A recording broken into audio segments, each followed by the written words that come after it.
Hello everyone, and welcome to the stream. My name is Lee. They, them ish vibes today. She, he is fine. Just remember, I'm not a woman, nor a man actually, but people tend to mistake me for a woman more often. We are good to go, and I am having a good old time. We're gonna do our usual Sunday thing, if nobody objects. I could show you all the nonsense on Gonathar. Oh, and Giant Squid are, okay, hang on. Death Watch. No. What we're gonna do is we're gonna open up. Ooh, Skullfort. I gotta document. No. We are gonna go to downloads. We're gonna do something a little fun that we usually do on Sundays. Skullfort would be cool, but also we have it's a CZRPG supplement I just got, but also I'm gonna pop Tales of Arcana. The reason I'm popping Tales of Arcana race guide as opposed to which is their usual Sunday shenanigans. Hi!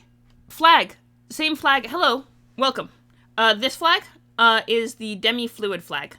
That's my gender. It's a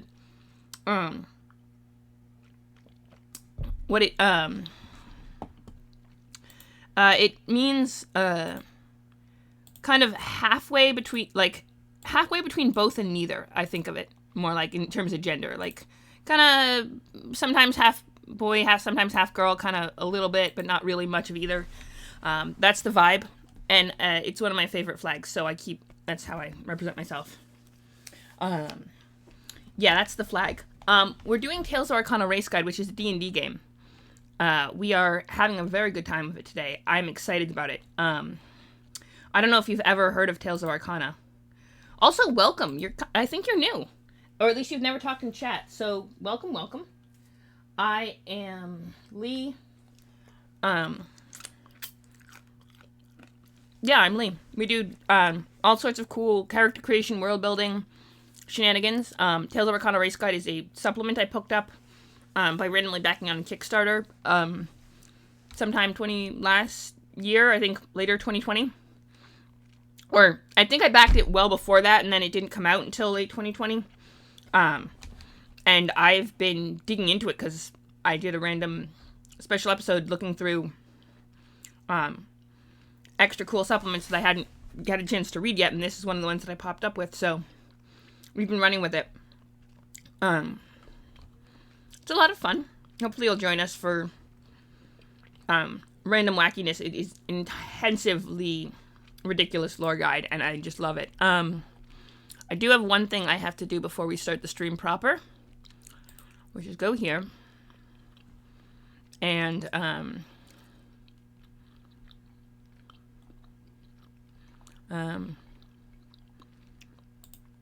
nope, not that one.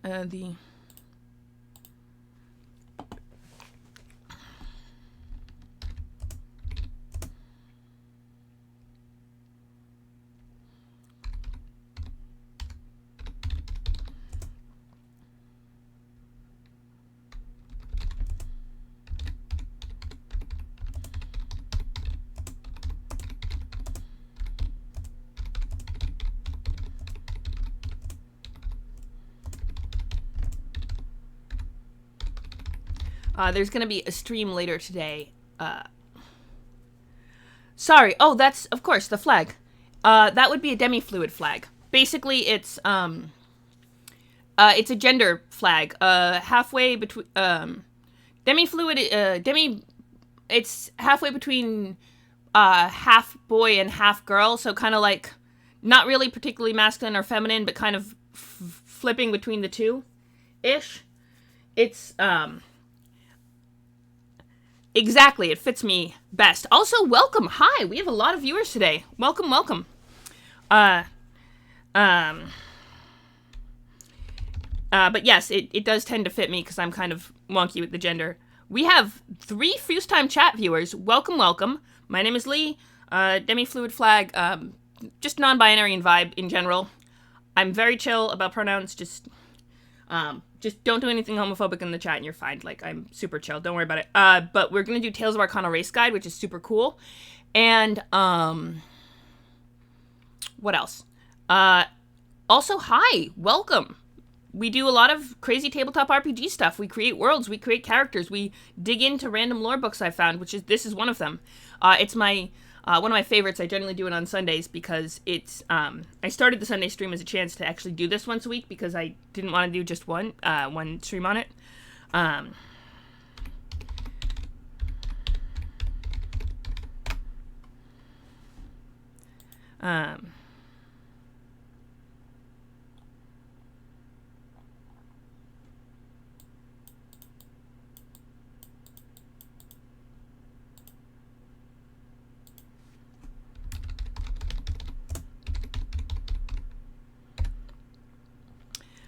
But yeah, we have new friends. Welcome. I guess a lot of them are heading up, but that's okay. I would highly advise following, but no pressure. And we're going to go through. So, Tales of Arcana, I don't know if you're familiar with the supplement, and is a 5th edition D&D supplement. And if I skinless as in being naked, or skinless as in that is as in people with no skin. Like, I'm not sure what skinless means, honestly, because I can't take my own skin off. It's kind of stuck. I am eating chicken, which I do not like. I like the chickens. I like to eat chicken with skin on it, but other than that, I don't know what you might mean by skinless. Oh. I don't know. I'd never heard the term before. I don't think having no left eyebrow would be particularly attractive, but I don't think I've ever seen anyone who's purposely shaved their left eyebrow. Just that, with no other scarring or anything. I mean, I suppose it would depend on the person. I don't find it particularly attractive as a trait, but certainly not a deal breaker. It would depend on the person. But, yeah, I've never heard of it. Johnny Rebel. I don't know who Johnny Rebel is. Let's see this. We're gonna go and look up Johnny Rebel.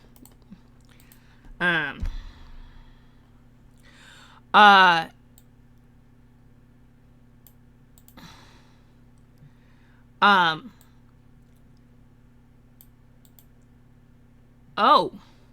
Yeah, I don't think we'd get along very well, honestly. I've never heard any of his songs. I would probably not want him anywhere near me. I would probably say fuck him. But I honestly have never met him, so I can't say for sure. Based on the quick look up on Wikipedia, I would say fuck him, but I don't know for sure. Like I say, I've never met or heard any music, so one quick Wikipedia search is not gonna give me enough information to really form an opinion, but based on that, I would say fuck him. But if I met him and he was actually nice, maybe we could talk it out. I don't know. No, not fuck him as in, not as in he's sexually attractive, but as in I have reason to believe he is a terrible person, and who would hate me on sight. I don't know that for sure, but I have reason to believe he is a terrible person. Yeah. That kind of fuck him, not fuck him as in he's hot, fuck him as in he's a terrible person. But then again, to say I've never met him or ever or interacted, so I can't say for sure. But based on quick vibe check, I would say no. Absolutely not. I don't want him in my life. I don't want him anywhere near me. But anyway, why don't I go back, since a lot of you are new, and we'll go back to the beginning of this epic lore. This very cool story that, let's start with the lore section, go through, a lot of fun. So, basically, this book is called Tales of Arcana Race Guide, and Arcana is a continent on the planet of Genesis. And it's, well, I'll start reading and you can kind of pick up on it. So yes, Arcana is a supercontinent on the planet of Genesis within the dimension known as Elohim. A dimension or creation is a unique reality. So basically, Elohim is a unique reality, a unique dimension.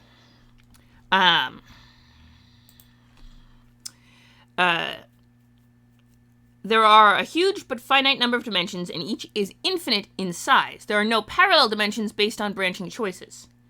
Okay, interesting. A universe is the infinite space within a dimension. So, okay. Basically, a dimension is realm, and then you got the universe inside it. Elohim is one such universe. And we have Genesis, which is a planet in it. Then you got solar systems, which is number of planets that orbit a star, basically solar systems. Millions in a galaxy. A universe contains thousands of galaxies. Genesis is one of many planets in its solar system. A planet interacts with its solar system with open travel to and from. A closed planet, a planet and its moons, closed from the solar system by a barrier of hard nothingness called firmament. Genesis is a closed planet. Basically, part of the lore of Genesis is that this planet is that there was created a barrier so that nobody could space travel in and out. So you can't have any space travel as such, which I think is an interesting choice. And I think it does, if you're going to create a campaign limiting space travel to and from your planet can help a lot. It's fascinating. Alright, apparently everyone's leaving the stream, according to my thing, which is fine, you know? You guys don't have to watch if you don't like it. But I personally think it's very fascinating. If you are still watching, I appreciate it.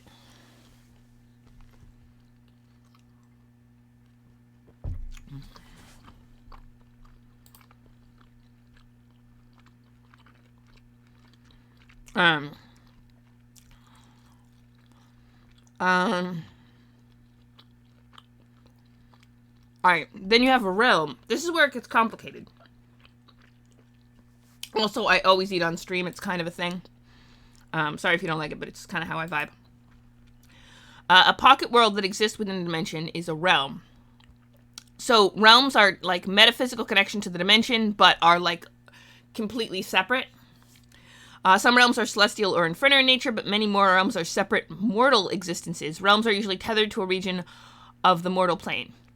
In this case, the planet Genesis. And the mortal plane is part of the dimension. So, basically, these are little pocket dimensions that pop up, called realms, which is a whole thing, and they have ties to a particular dimension, which is Elohim. So it's tied to Elohim. Now, whether or not you could go through those dimensions, those little realms to other dimensions where they're like sandwiched and have ties to multiple ones, unknown. It's possible. Then you got the theosphere, which is the unique metaphysical nature of a planet, including its afterlives, gods, and realms. Yeah, the theosphere. It's a whole thing, because each planet has a number of deities, and then then you have the afterlives that it creates, and then you have the realms that tied to it, and then you have a whole... It's a whole thing. A thing about this is that there's this whole freaking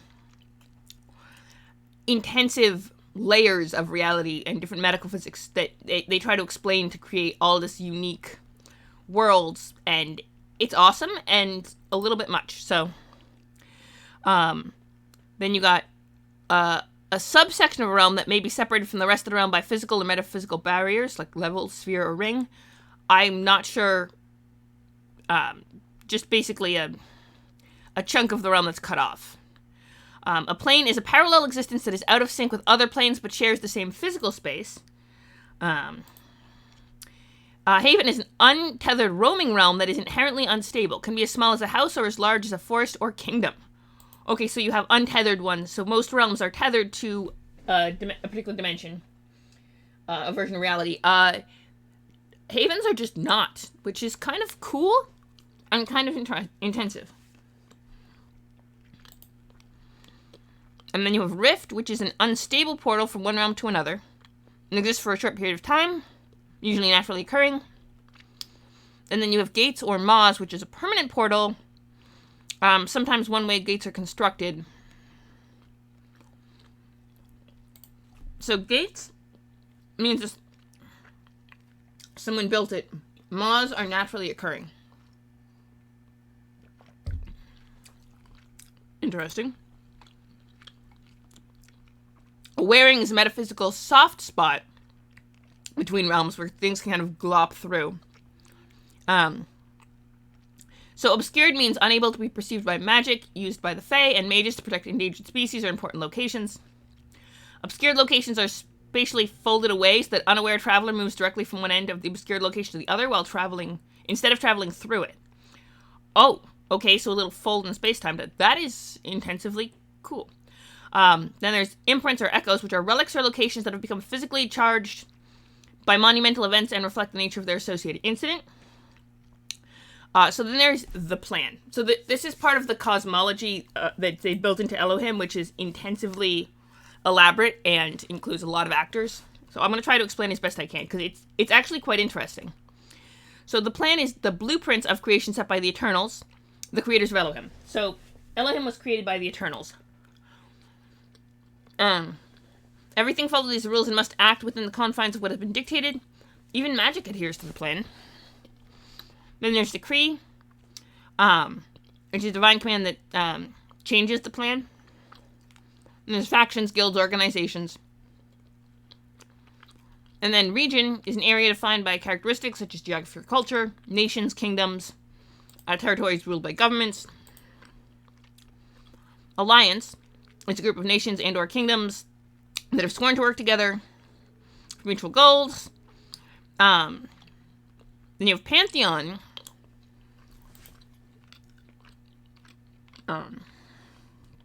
Let's see. It's a group of beings worshipped as gods. This could include other celestial godlike beings, including their adversaries. A domain. Metaphysical sphere of power, such as for nature, lightning, dream, or death. Gods and other powerful beings are empowered by their domain and protect them or threatened. So that's the sphere of a god's influence, basically. And then real world, real life. This is our world. It's called the real world or real life. And if they use it to compare or contrast or a few other weird connections that they pull. So it's kind of getting a baseline.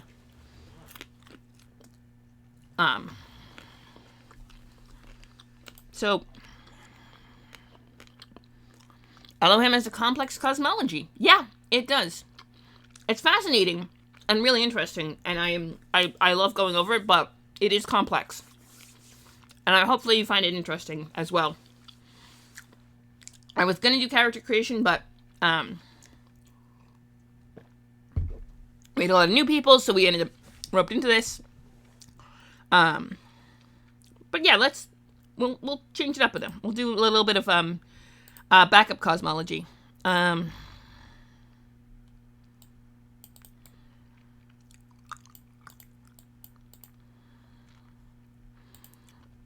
Okay. So there's Arcanoscape. It's a source of arcane magic on Genesis, a chaotic realm of shifting, floating islands and powerful storms of pure magical energy. So these are metaphysical realms. There's the astral planes, exist side by side with the mortal plane.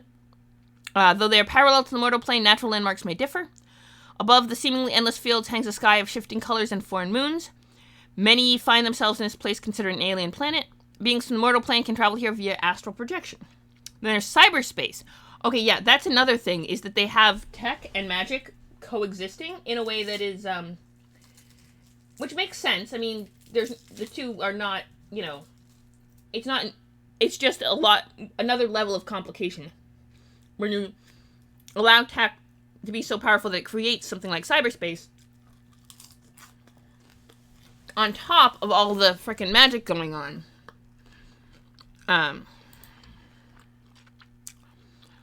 As technologically advanced across Genesis, the realm of cyberspace grew and developed. As technology advanced across Genesis, its properties and life forms are directly impacted by the use of technology on the mortal plane. Then you've got dreamlands, a realm reached only by dreams. Dreamlands were the home to ancient Olden One civilizations such as Kadath that have since fallen. They're not part of the knowing, which is a whole other realm of metaphysical brain places. You got the eternal realms, or the elemental realms, which are sources of elemental magic.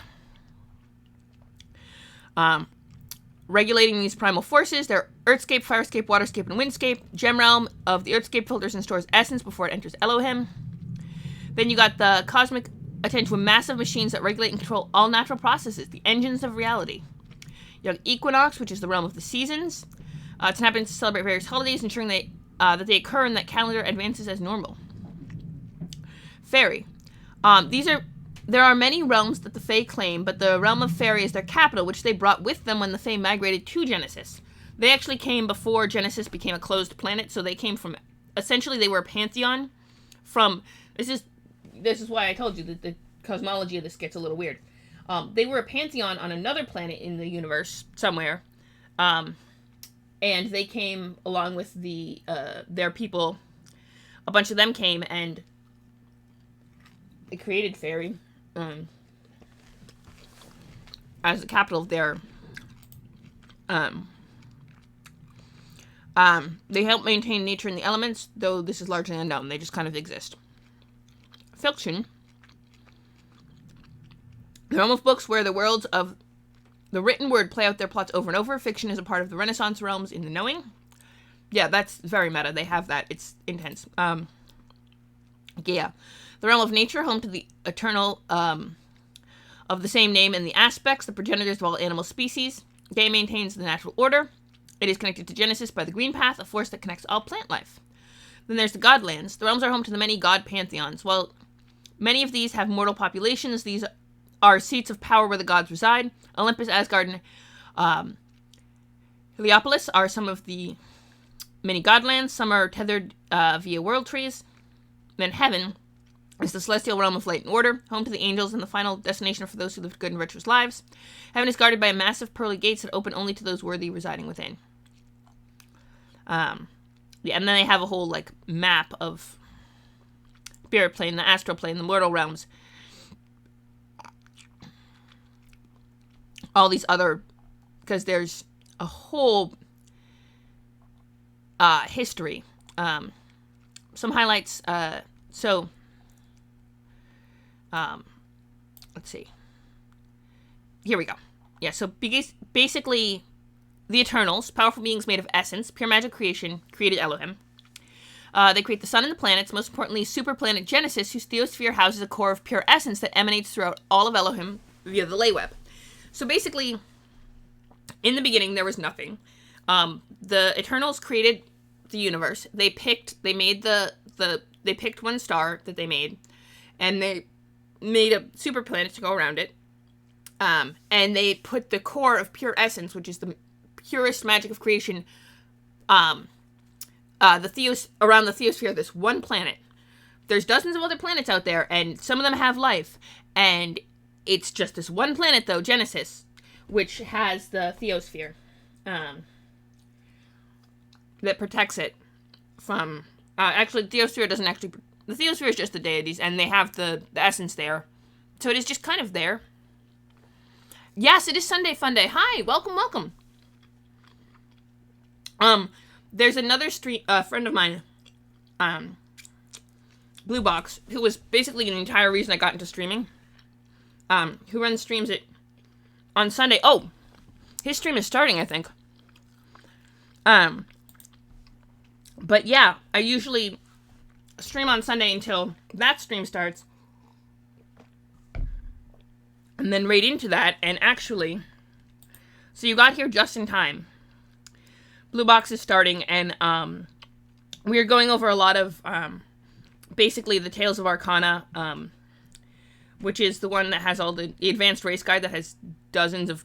It's intensive, and yeah, I've done multiple history streams on it because it's just ridiculous the amount of lore. So we had a couple new people, so I was going over some of that. But yeah, hello, and welcome. We're just about to raid, actually, because thank you for reminding me. It is Blue Box time.